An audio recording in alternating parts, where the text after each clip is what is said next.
મુંડા બી ગયા હોત, સરદાર પટેલ બી ગયા હોત તો આ દેશમાં આઝાદી નો આવી હોત. એટલે દંડાના ડરથી ડર્યા નહીં, દંડાના ડરથી ઝૂક્યા નહીં. એવા મહાપુરુષોના વારસદારો અમે છીએ. અમને દંડો બતાવવાની કોશિશ ન કરતા, અમને જેલ ને ડર ન બતાવો. અમે તમારી જેલથી, અમે તમારા દંડાથી ડરવા વાળા લોકો નથી. અમે ભારતના સંવિધાનને માનનારા લોકો છીએ. ભારતનું સંવિધાન અમને તાકાત આપે છે અને એ તાકાતનો ઉપયોગ હવે તો આવતી ચૂંટણીમાં કરીને બતાવીશું એવો સંકલ્પ દોસ્તો અહીંથી આપણે લેવાનો છે. આજે આપ સૌ આટલી વિશાળ સંખ્યામાં પધાર્યા. મારી યુવાનોને વિશેષ અપીલ છે દોસ્તો કે ક્યાં સુધી આ ભાજપની સરકારને હાથ જોડતા રહેશો. ભાઈ સાહેબ બાપા ટેટમાં આપો, ટાટ પાસ ને ટેટ પાસ ને આ કેટેગરી આમાં માર્ક ને તેમાં માર્ક. દોસ્તો ભણી ગણીને ડિગ્રીઓ લઈને આપણે નોકરીની લાઈનમાં ઉભા છીએ. નથી નોકરી મળતી, નથી ભરતી આવતી, નથી પેપર ટાઈમે આવતા, આવે છે લીક થઈ જાય છે.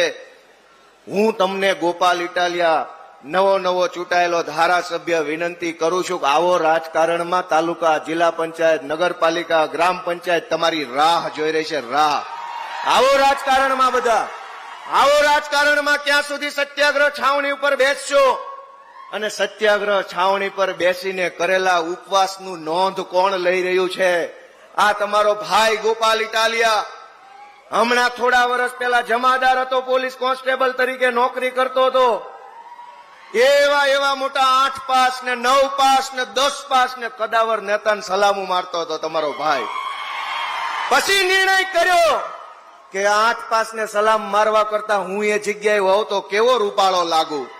મેં નિર્ણય કર્યો કે નથી કરવી આ નોકરી. હાલો રાજકારણમાં.